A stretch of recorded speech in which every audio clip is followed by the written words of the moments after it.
perfect timing that we've got you on the line. Hello, everybody. It is 4 p.m. Eastern Standard Time on Tuesday. Jank Stick pre-show is complete. Now it's time. The jank is over. Now it's time for Joystick Streams. My name is Anthony Giannagello, Joystick Community Manager, and today I am joined by two of my esteemed colleagues. We have Managing Editor Susan Arndt from Joystick. Hello, everybody. And we've got News Content Director Alexander Slewinski. Hello, Alexander. Hola. And not only that, we have Carrie Fraser Robinson, the CEO of Red Bedlam. Well done, very nice. Hello. We are playing the game that Carrie's studio has just put out and Steam Early Access in the past couple of months, Bedlam. And Bedlam, if you guys are unfamiliar, as the one playing today, Alexander is, Bedlam is an unusual first-person shooter. I'm kicking this off.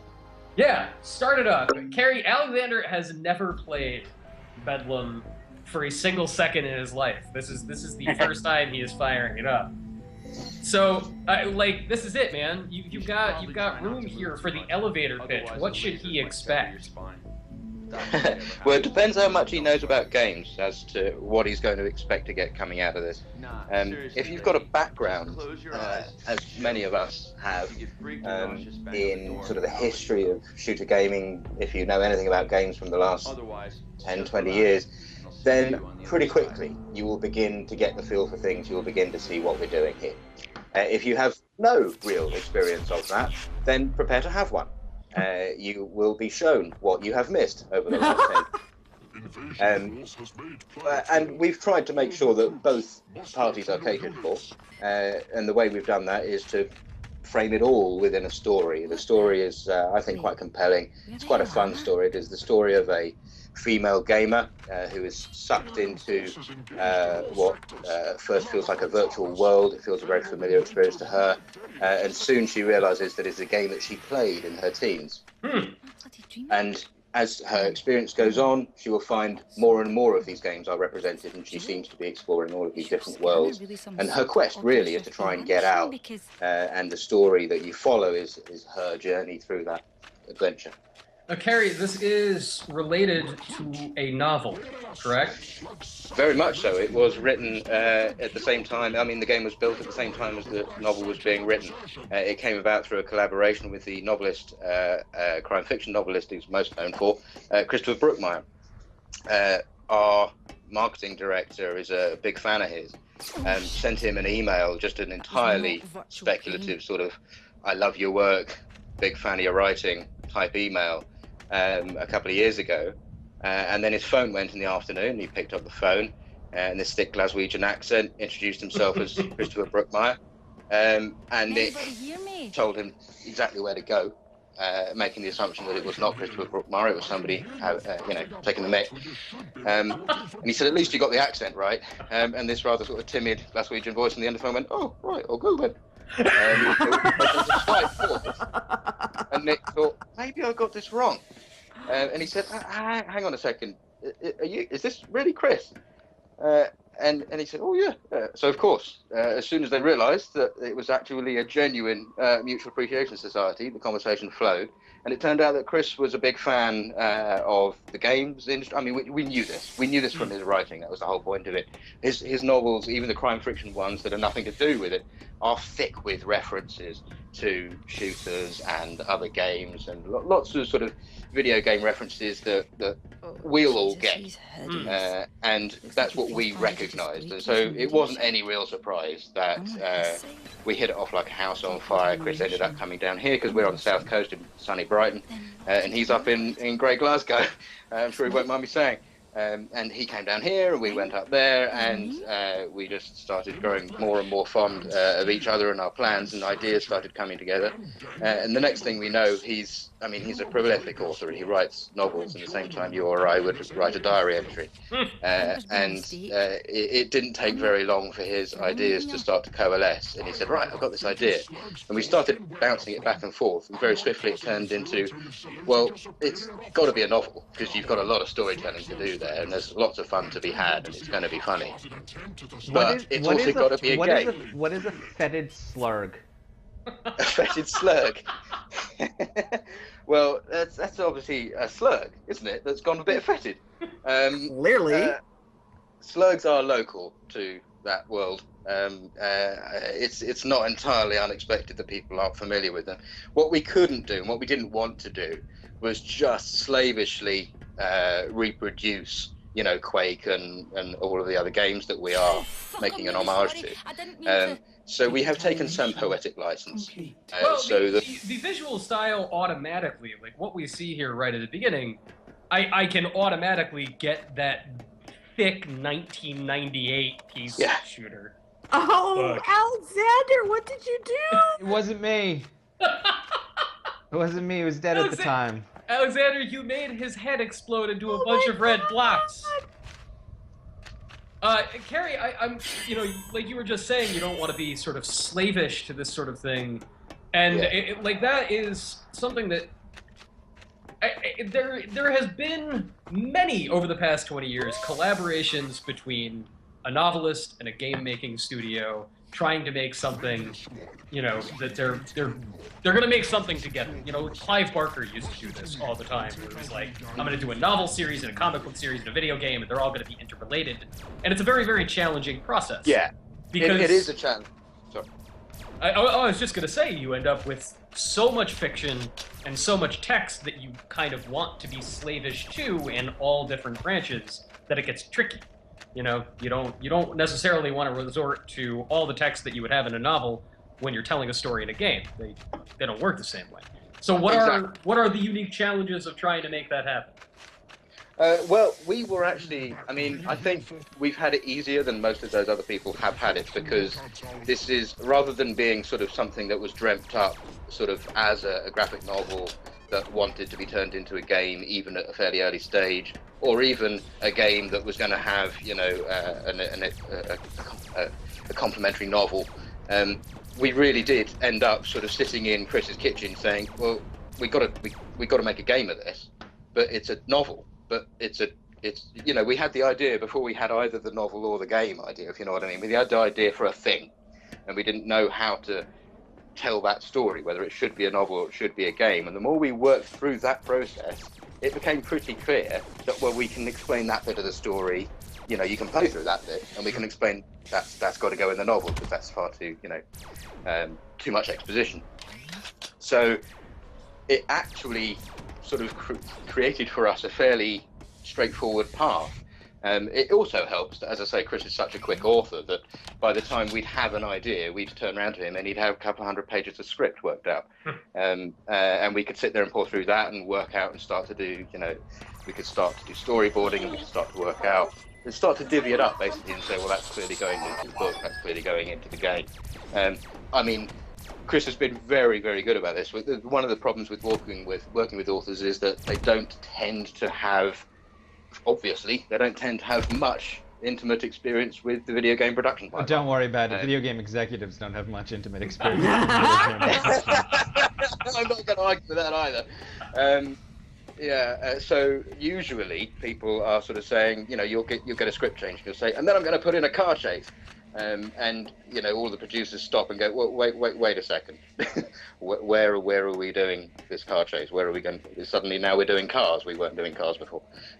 Whereas Chris is actually au fait enough with the industry in the background of things. It helps that both he and his son are avid gamers, and have been, all their lives. Not that his son's that old, he's only 14, bless him. But he is experiencing, vicariously these things through conversation with his father, the history of gaming with his father, and now he gets to experience it firsthand. But anyway, back to the point. We found writing the game and the story in concert was relatively straightforward, because Chris could produce this stuff very quickly with a knowledge of how our process worked. He wouldn't suddenly spring things on us. I have a question. I feel like I was told that the main character changed gender at some point. No. Okay, so it was always a girl? No. Well, the main character. The confusion is this: The protagonist of the novel is the titular Bedlam, is the eponymous Bedlam, whereas the protagonist of the game is Athena, who is female, who is not Bedlam. Gotcha. What happens is you play through the game from Athena's perspective. You meet Bedlam, you talk to Bedlam, you hear of Bedlam, you interact with Bedlam. You follow the same sort of story that Bedlam goes through. When you're reading the novel, you're reading it from Bedlam's perspective. Oh, very cool. It's the same story, basically, but right. Yeah. No, I dig it. Very cool. Because I like when the novelization or whatever the supplementary material that goes with the game isn't just a rehashing of what you just did. You know, that it actually complements or gives you a different perspective or, you know, gives you a more... Funny. We really had to push back on that, actually, because we're using a slightly new model for this game, and instead of having sort of big publishing, we're an indie studio, as you know, and instead of having a big publishing house behind us, we've got a investor partner, and they've been very good. They've helped us get things set up, but they did push back on some things because obviously they have a sort of more financial, commercial perspective, and they want to de-risk the project as much as possible. And very early in, we're making the game of the book, right? And we were saying, yeah, of course, obviously we're making the game of the book. Cool. And then as the project went on and we started making changes to the script, they suddenly spotted that the female character was a female. Hang on a second, I thought we were making the game of the book. And we had to say, well, we are making the game of the book. Well, no, different protagonist, it's a different story. No, it's the same story. And we had a real hard time, to be honest, trying to explain. It is quite nuanced, it is very new.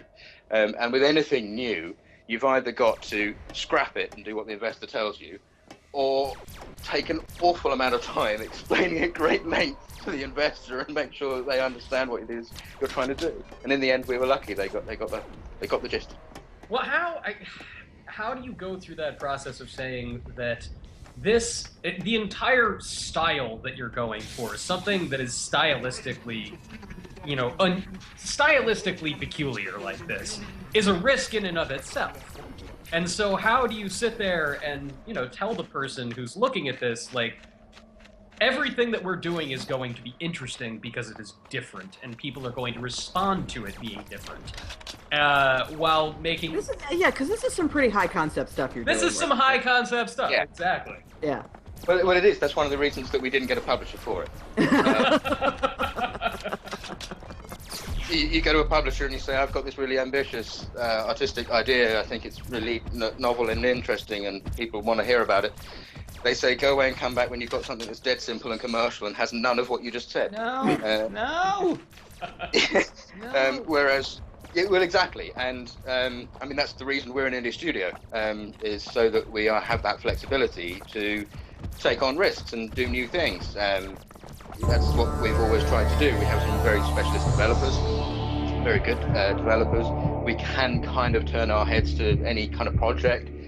So we aren't limited. We consider ourselves as a small little SWAT team rather than a big army, you know.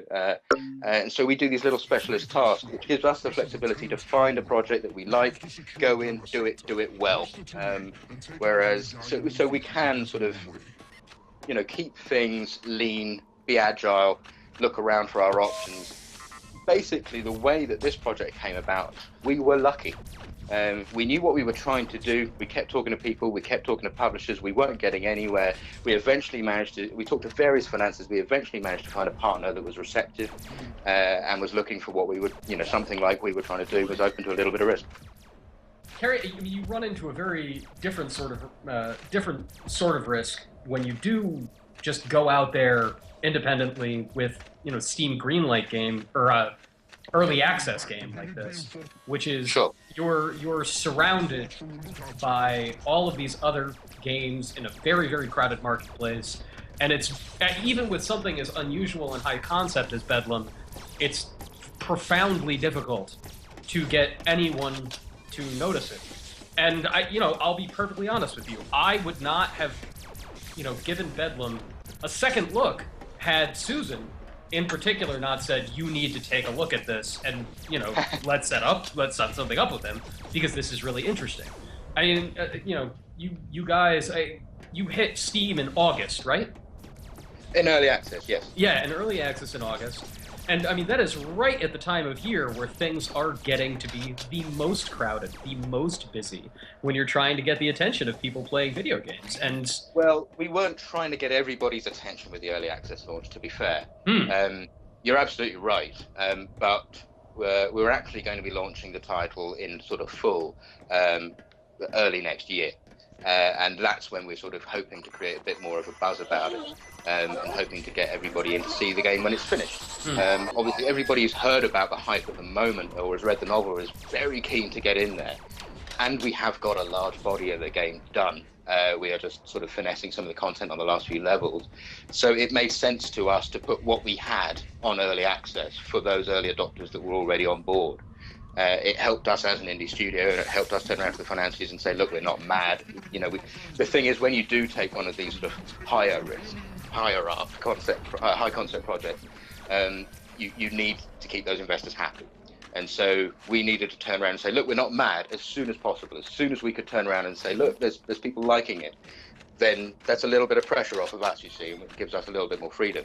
And we're actually right now trying to negotiate to try and get what we'd like to do is to try and get the game put out on a couple more platforms at the same sort of time early next year. Hopefully the Xbox 360 and PlayStation 4. So that's really where we're going to focus on sort of marketing and making sure people heard about it. Having said that, as you have already experienced yourself, the thing that's working for us at the moment is word of mouth. What people are I tell you, one of the other things that we're struggling with in terms of marketing this thing. The games in the game, if you like, are plentiful. We've got everything from 2D side-scrolling shooters from the 80s up to the sort of Quake like you're playing now, to, you know, RPGs with state-of-the-art graphics, really looking good, to, you know, basically lots of different visual styles.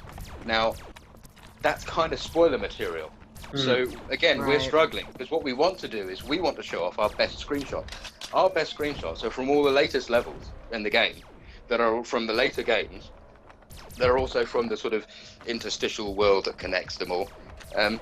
But that's all spoiler-heavy stuff that's showing you the story. And it is more than anything else, it is a story-driven game. Even though you are running around playing Quake and doing first-person shooter stuff, after a little bit of that, you'll soon find there's more to it. And it's very difficult for us because really we only want to put out the screenshots of the early few levels so that we don't spoil the story. But if we do that, everybody thinks, oh, it's just a 90s Quaker-like, you know, retro look thing. We've done tiny little things, like we've put a bit of a physics engine in this level so that you can, as you saw with some of the crates earlier, you know, you pick them up and throw them at people and knock stuff over. These guys that you're fighting now, they'll ragdoll, you know, you can, after you've killed them, you can pick them up and throw them off a cliff, and things you couldn't do in Quake. And when you fire some of the projectiles, you'll see that we've got dynamic lighting and stuff, and there's little giveaways that show you it's not actually a 90s engine. Oh no. But from a distance, it could pass. But as you go through it definitely does. It gets the style across. Like, you can totally tell it's modern, but you can totally tell when it's aiming. The thing I love about the level that Alexander is playing right now is because when you say indie retro, inevitably you think, oh good, it's another pixelated platformer. But it's inspired by Metroid? Is it inspired by Metroid, Susan? It might be inspired by Metroid. And it's got DuckTales controls. Awesome. It's a roguelike. Oh my god. So what I love it, like that level nails the 90s aesthetic and feel and pacing and sound effects, but it's so clearly homage. Oh, I'm very because it's got this tongue-in-cheekness to it that just tickles me. I just find it delightful. It tickles us too. We had an awful lot of fun making this game, I gotta say. It helps that we had an actual professional, you know, comic author writing the gags. So we didn't have to make ourselves laugh. We actually had a professional making us laugh, and that has bled into the story. We can make you laugh. I think there are references, certainly in some of the levels, some of the graffiti, and some of the things that we snuck in there, some of the Easter eggs. I mean, I have been entertained in testing playthroughs that I have done by some of the stuff that the guys have done. I have laughed out loud. And I can't imagine frankly, who has had any experience of gaming over the last 20 years not laughing out loud at some point, probably fairly early in the game, when they chance across these things. Carrie, I'm really curious, how has Bedlam changed since you put it out very first in early access to what Alexander is playing right now? Has it been small stuff that's been tweaked? Is it bigger stuff? It's small stuff, to be honest. We didn't put the game on early access until we had completed the engine, completed the scripting, completing all of the NPC AI, all of that stuff. And as I say, I mean, our studio's been around for 15 years. It's not our first day in the park, so there's much sort of prior experience and prior technology folded into this project. So by the time we put it on early access, to be honest, internally, the game was pretty much complete. I mean, we were still using placeholder art for some of the things. We were still using placeholder audio for some of the things. Scripting in some levels wasn't working. The NPC AI wasn't working in some places. We had a few bugs, but the thing was generally finished. Apart from a couple of later levels, actually. The design of a couple of later levels was still in flux. But by the time we got to early access, it was mostly set, and it was just the stuff that felt most polished, the earlier levels. We were going through them, funny enough, in chronological order. It just worked because we had done all of the hard stuff, if you like, and it was now all content stuff. It allowed us to say, right, well, we'll finish level 1, then we will finish level 2, then we will finish level 3. So from the perspective of the early access people on Steam, when they first got in, all they got was the level you're playing now, and I think maybe one more.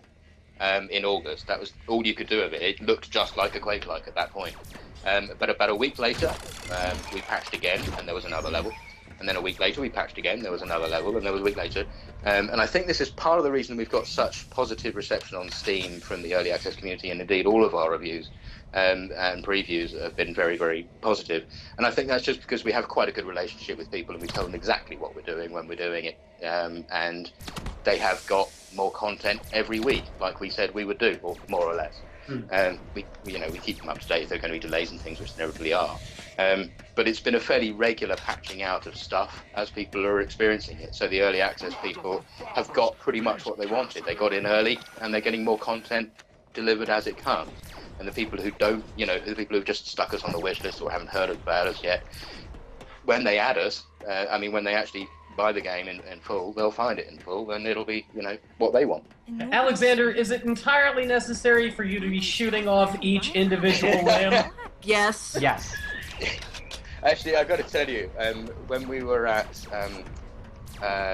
what's it called? Gamescom in Cologne, a couple of months ago. It was about August, it was around the early access launch. One of our guys was standing on the booth playing the game. And again, it was that early access time. So although he knew the game backwards, all from beginning to end, all he could actually show were the first 2 levels. And so that meant that for the entire period of Gamescom, and GDC Europe, the couple of days before that as well, to be honest, he spent an entire week standing at a booth playing the same 2 levels over and over again. And so it was no surprise that on the penultimate day, I walked past the booth and I saw him using the crossbow, which I think you saw earlier. He was using the crossbow, I suppose you'd call it modern art. He was pinning corpses to walls in strange patterns and he was basically being an artist, making strange shapes on the walls. I love it. It was quite an interesting piece, but it wasn't something necessarily that I would recommend to the family. I was going to say, we probably shouldn't let his mom know.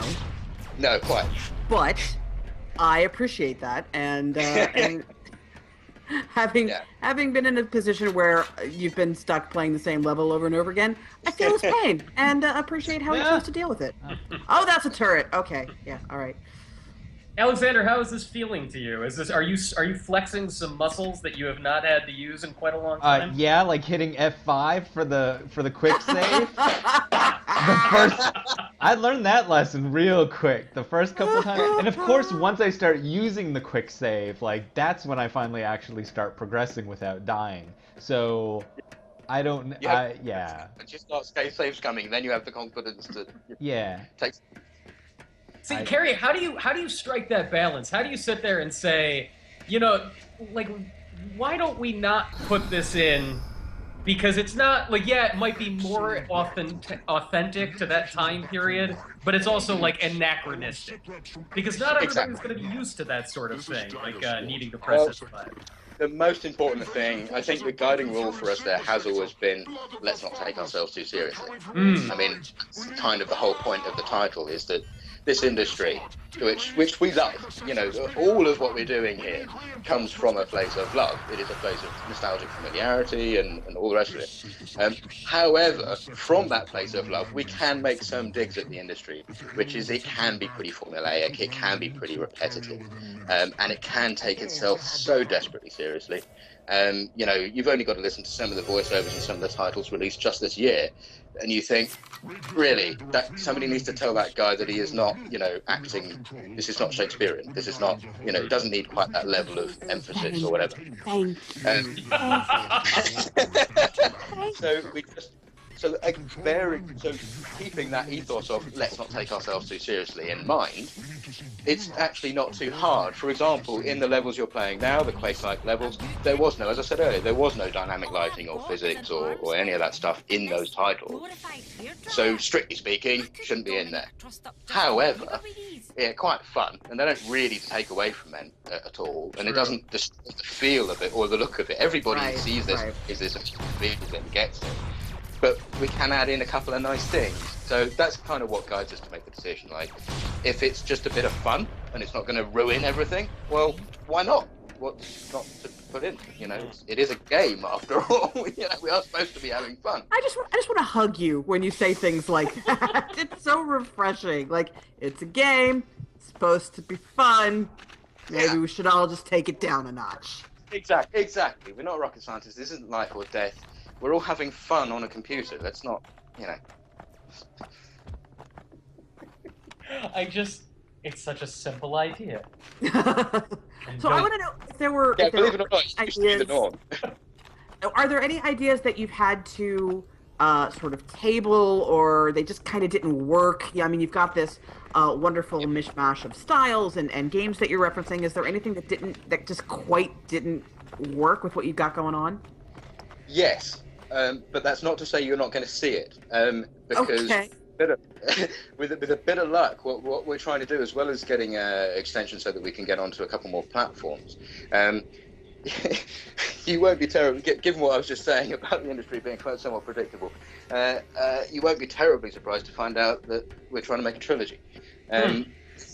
As it happens, it doesn't come from the usual cynical place that trilogies come from these days. It came from a very genuine place that when we were sitting around in Chris's kitchen talking about this story, the story was just too big. Son of a... Sorry. We had the George Lucas problem, basically, and instead of sitting there and saying, we'll make a film, we sat there and went, we want to make 9 films. So inevitably you end up, you know, hopefully making 3, and the 9 was just a bit too ambitious, and maybe in 20 years' time somebody will be talking about it. But right now we're focused on that trilogy. It's what we want to do. There is much more to this story than you get to see in the novel and the game. So hopefully there will be a sequel, and much of the stuff that we didn't get to put in will be in that sequel. One of the things that we're hoping to put in the sequel is a bit more sort of multiplayer style stuff, because most of the multiplayer that you're playing in this game is fake. It is single player. I mean, it's quite fun actually, because we have in a couple of levels time you'll find that we have a bit of fun with the multiplayer tropes of the 90s and early noughties, and again we can have lots of fun digs because of course we're coming from Athena's perspective, so I'm sure you've experienced what it's like to go onto a multiplayer deathmatch server with voice chat these days. And if you're female, it's a different experience to if you're male. I have no idea what you're talking about. I can't imagine why you would. Yeah. I've got 2 daughters. We've got girls in the company. I suspect I'm in danger of seeking another hug here. But but that's one of the things that we wanted to address in this title. And given the zeitgeist, I think we're probably a little bit ahead of the curve, frankly. So it gives us some fun in that level. For example, some of the dialogue, you get Athena's pushing back against some of the little kiddies that are playing. But those little kiddies that are playing, that are annoying her, are of course pre-scripted voiceover dialogue.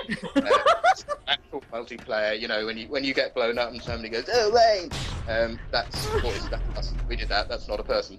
I mean, it is a person. You know what I mean? Okay, wait. I gotta share the story because it was my favorite one from today.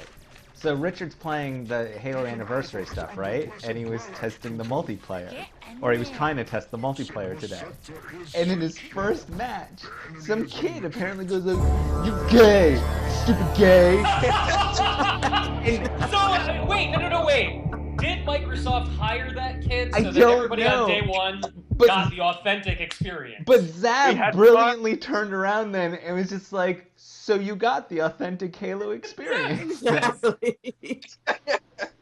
So, one of our somebody in the chat, where did it go? Something Mimic actually asked a question if the game will ever come bundled with the book. That's a very good question. It's a very good question, to which I do not have a fresh and ready answer. It's highly possible that there may be a bundle deal sorted out at some point. I can't envisage that just in commercial terms. I can't envisage that happening this year or even terribly early next year, just because we're kind of listing model, which is getting the Steam version out, and the novel's already out. And has been out for a while. I think in both forms, soft and hard. I shouldn't say both forms because of course got audio as well now, showing my age. But that's entirely possible. I wouldn't expect it until early next year. At the moment, the only ways you can get the book are the conventional ways. The only ways you can get the game are also the conventional ways, Steam and stuff. Carrie, you had said earlier that you want to get this on more machines, but when you singled two out, you said Xbox 360 and PlayStation 4. That's an interesting pairing. Why just those two? Because they Don't back him into a political corner on this one, man. It's all good. I'm well used to answering difficult questions. It is because those two platforms are the two platforms that our studio is best set up to cater for at the moment. All right. Well done. Very nicely dodged. That was good. Career in politics awaits. Very good. Yeah, no, that was impressive. Alexander and Goodrich says, whoever's playing has an awful accuracy. That's not my fault. So I'm used to like trying to use a shotgun and then like dodging, and Yeah. this is you have to understand, like, there are certainly elements of this game that are modern, and then there are things that like hitting the quick save button, where it is fundamentally based again in 1993, and the shotgun and the way it works is very based in 1993. So You wait until you've got that same 1993 overpowered double-barreled shotty, and you take it into one of the RPG Oblivion-style levels, where everybody's running around with swords and arrows, and you're walking around with that shotgun, or even one of the sci-fi weapons. There is great fun to be had through God, I can't wait. leading the genres into each other. I just want to go take a shotgun and just kill all the bandits or all the mud crabs, all the freaking rats, all the rats. Every Getting single time there's a guard talking about the arrow in the knee, that guy gets a shotgun blast right to the chest. I saw a mud crab the other day. You live in a freaking swamp, okay? Of course saw a mud crab the other day. Have you had to deal... It's the entire early access process fascinates me, because it's like quality assurance, but not like quality assurance. Yeah. Because everybody wants everything precisely the way they think they want it at that exact moment. And okay, I actually need help for a second. So Right. I hit the alpha, beta, and gamma beacons. I don't know what to do next. If you have heard the audio, you should have a waypoint up there. You've had all of them. I suspect we've probably missed an audio cue or something while we were talking that told you what to do. Looking at it now, it does look like you've got control over all of the beacons, in which case, if you've got control of the beacons, then the exit door should be open. You should have a waypoint for that. But it doesn't look like it is over there on your left. Okay, so on the main title screen, it says to let you know when I come across a bug. Good afternoon. My name is Alexander. I have completed the alpha, beta, and gamma beacons, and I would like to inform you of a potential QA, bug. So well done. You timed that really well. This leads us really nicely into the QA side of things. Well, on that point, you might have to restart the level, to be honest. On that point, our But I was studio... quick saving so well! Well, you might be able to try again from the last load. If all else fails, the one thing that we know absolutely works, because we have had, one of the things that we've experienced with Steam is when we are updating it, Steam has been through some changes quite recently that haven't been as developer friendly as some of their changes before now have been, again, struggling to be political. Which has left us in a bit of a tricky position and left us with just sort of fixing some bugs that we didn't actually make, if you know what I mean. One thing that we have discovered during that process is that some of our updates, the save states are kind of broken. But the thing that we've made sure always works is the chapter select. So if at some point you find you're in a level and some trigger's not happening or something, it's probably Steam's fault, but we'll be fixing it. It's not always, it's just recently probably Steam's fault, to be fair. We'll be fixing it, but chapter select will probably sort you out in the meantime. Just to start that. How do you... Yeah, I'm restarting this. How do you go about voicing that complaint and having it addressed? You know, do you... Well, funny enough, we have some experience of this. I mean, we've been an MMO studio from our inception, and so the early access thing may be new for other developers, but for us, what other way can you do it?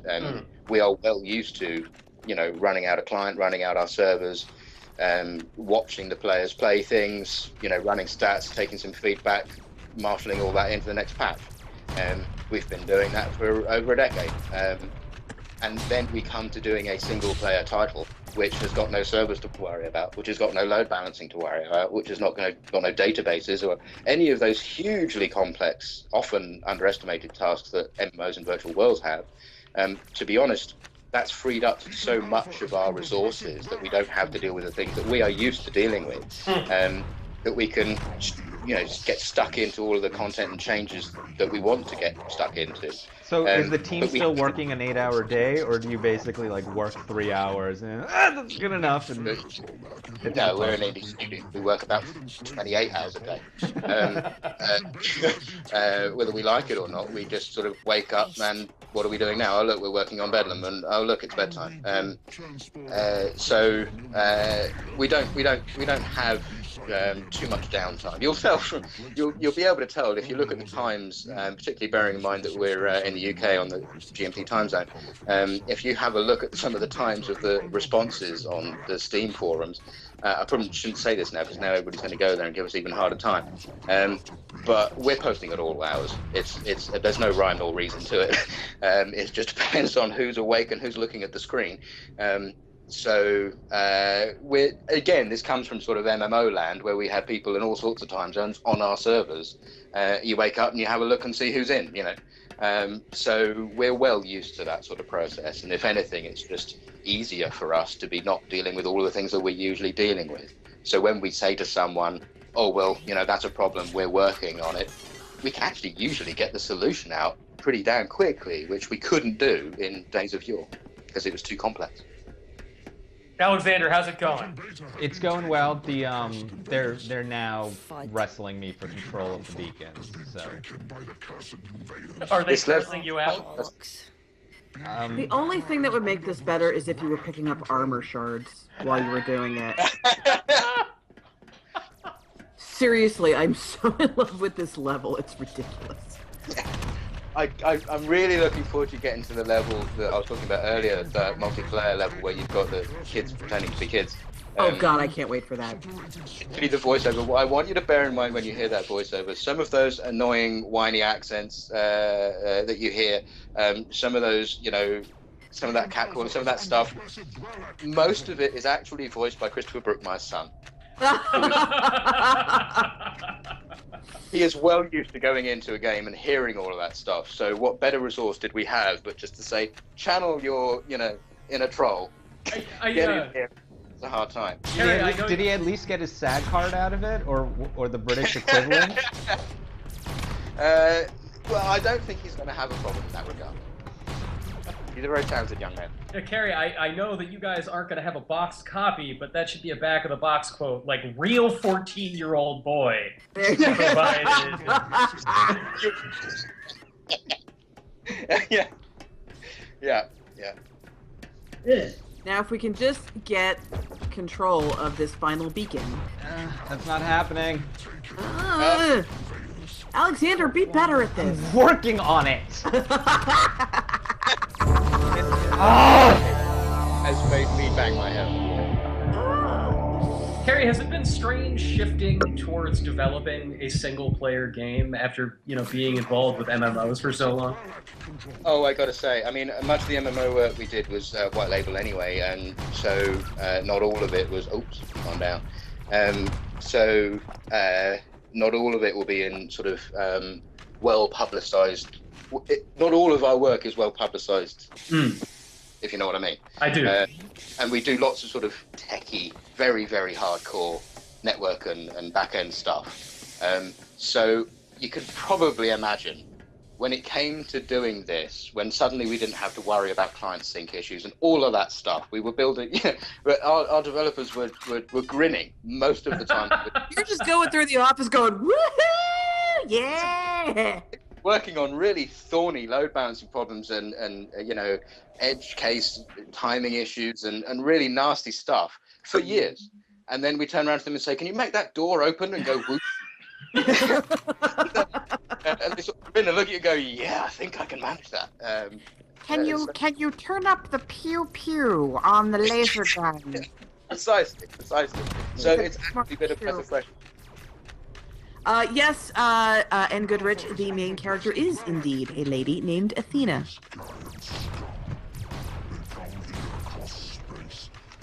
Oh my god! For that. The two actors doing the voices of Bedlam and Athena are actually pretty well known, particularly in Scotland. There's a BBC television series called Burniston, comedy series, which we were also fans of in the studio.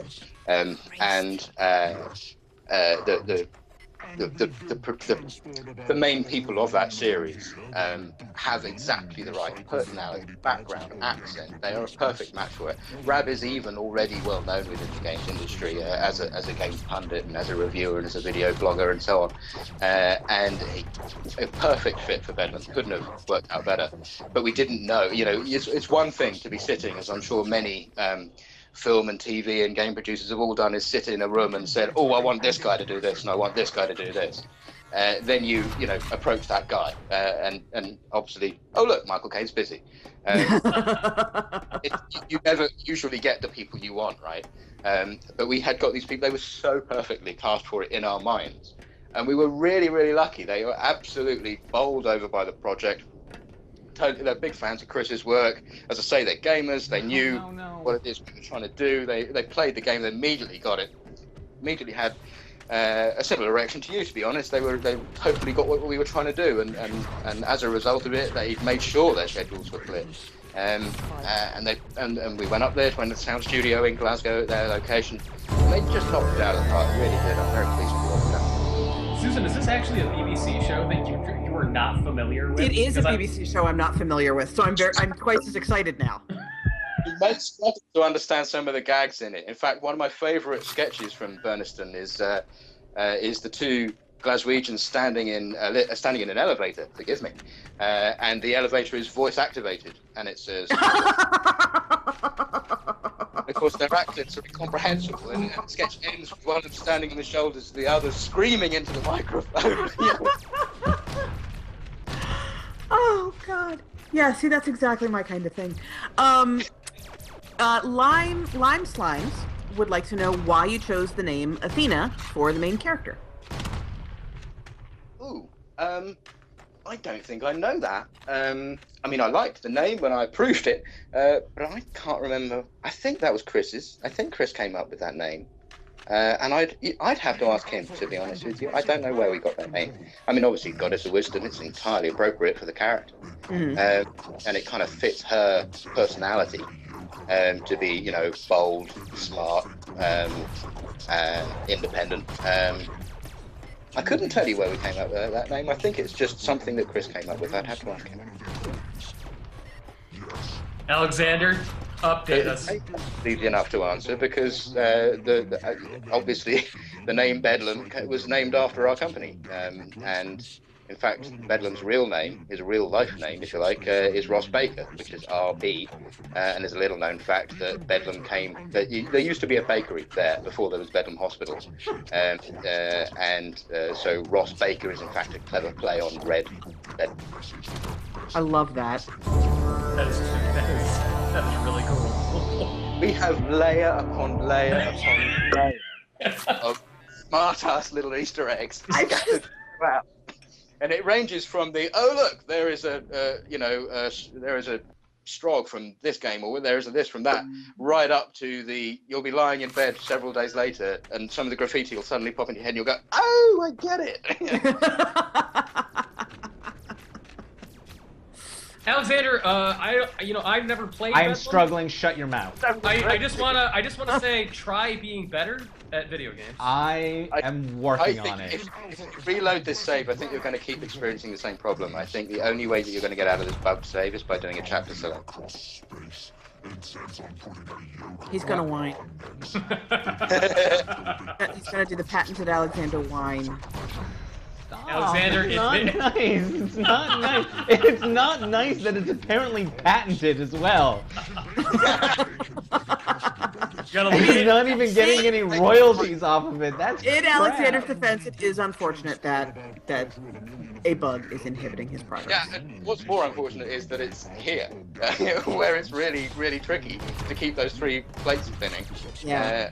And it has to be this level that you get jammed on. Honestly, I think if you've got a bug in that save, that's where the bug lies. The bug doesn't lie in the logic of the level or anything. It lies in that save file. Alexander, go to the chapter select. No, I'm gonna finish this last stupid thing, and then we can figure out if it's the chapter select or not. I'm bug testing. I'm doing free QA. Shut your mouth.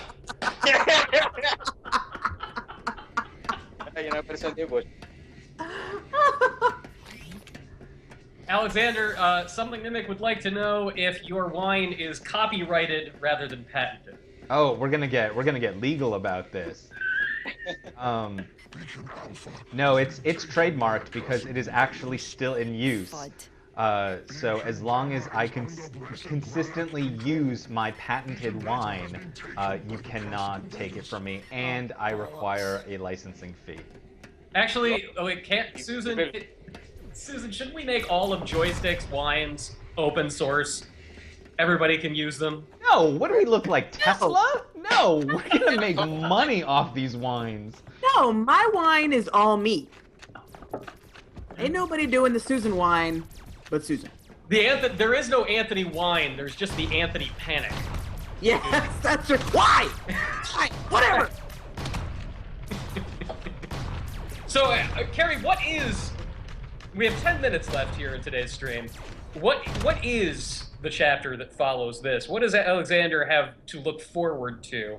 I know you want to be relatively spoiler-free. Yeah, you're asking what to say. There are playthroughs online, so I'm not doing too much damage. What you will find is, I think I lose track. It's been a while. It's been a long project. I think there's one or two more levels like this. In other words, this art style that you have to play through. There's an end boss, a bit more fun there. a bit more capture the flaggy type stuff. Then you have that multiplayer level that I talked about earlier with the whiny kids. Do the chapter first select. time. Hold on. How do I do this? Main menu. Main menu. Yes. Chapter select. There we go. Live. Okay. A woman's work is never done. Especially on this buggy level. Oh yeah. Then after that, so after that you've got that playthrough with the whiny kids. Then you've got a bit of sewery stuff maybe. Well, you have to have sewers. Yeah, you gotta have the Gotta have sewers. Oh, the sewers. We had fun with the sewers. Oh my god, do you have a minecart level? I possibly comment on any level, not be in the game. But if there's a cliche, it's probably mentioned somewhere. Okay, excellent. The first time I played that whiny multiplayer level, which is actually, you'll see when you're playing it, is an homage to Unreal. And I don't know if you guys remember that. Oh Christ, what was it called? There was an Unreal tournament level with low gravity. In I'm not going to remember its name now. But I played that level to death. It was, my favourite thing to do was to get onto that low gravity level, bounce around with an insta weapon, railgun or something, and just, carve up. Well, the first time I came into the office and fired up that level that Michael, our level designer, had been working on, very pleased with his work, very good designer.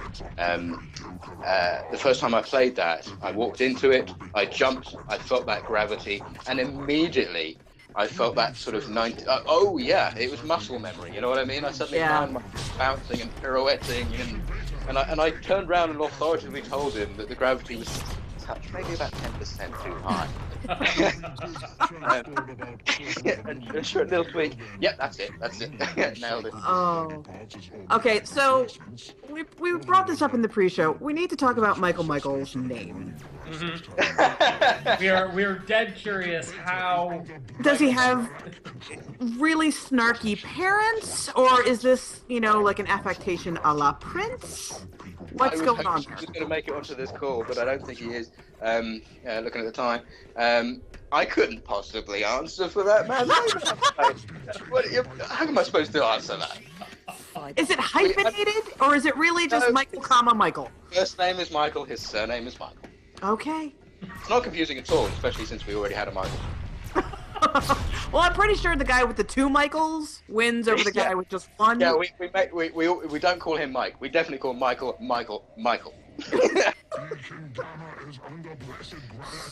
So this is another fact that we covered in the pre-show, and I'm not sure if anybody caught it because we were having some audio issues. But Nick Witcher, also from Red Bedlam, did not join. First of all, that's a real name as well, everybody. His last name is Witcher, like the white-haired superhero of the novels. But I believe the surname / job title came before the game. So he's, it's a family business for him. Yes, he's been hunting witches his entire life, and like his father before him. But, so Nick couldn't join us for a very unfortunate reason. A tree fell on his home? True. A tree has fallen on his home and destroyed his internet connection, and it briefly destroyed his electricity as well. And they have restored electricity, but they have not restored the internet connection. Honey. At this point, it almost feels more dire to me when the internet goes out rather than the power. It's like, oh, there's still a charge on my laptop. I don't need to worry about, Oh my god, I can't kill this guy! There we go. Lord! Try putting the crosshairs over the target. That's what you want to do. Oh! Sorry. Apply aloe to that burn. Oh, that was terrible. Oh, It really Alexander. feels like I'm back in the 90s playing Unreal. Oh my god. Susan, were you an Unreal player? I thought you were purely a console person. I played a little bit, but back when they brought Quake and Unreal to the Dreamcast, I played a very, very little bit, Quake 3, but at that time I was living in a state park, and so I only had dial-up internet. Ooh. Yeah, and that is not Oh, not not. the way you want to do that. Yeah, they do not go together. No. Dial-up. I know. I See, know. now that's another thing I would almost expect to show up in Bedlam at some point is the like. Listen, Down. Listen, I was programming Spectrum games in my early teens. My first modem I got in 1985, I think. I was running bulletin boards in the mid 80s. I was online before there was an internet, and there were bulletin board games back then. There were door games, and there were all sorts of stuff that I got heavily into. That's how I ended up in the MMO industry.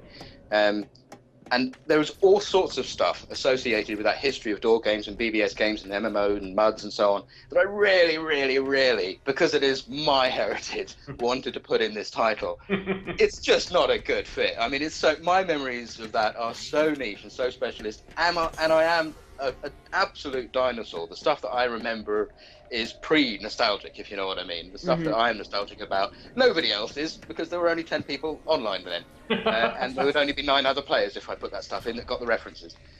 So I've had to be very, very strict with myself and confine my my input to memories from the last 15 years. Okay, everything you said is like plus 20 to your coolness factor, as far as I'm concerned. Bless you.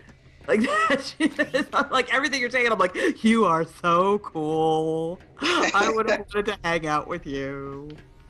I'll do you an autograph. No worries. Found another bug.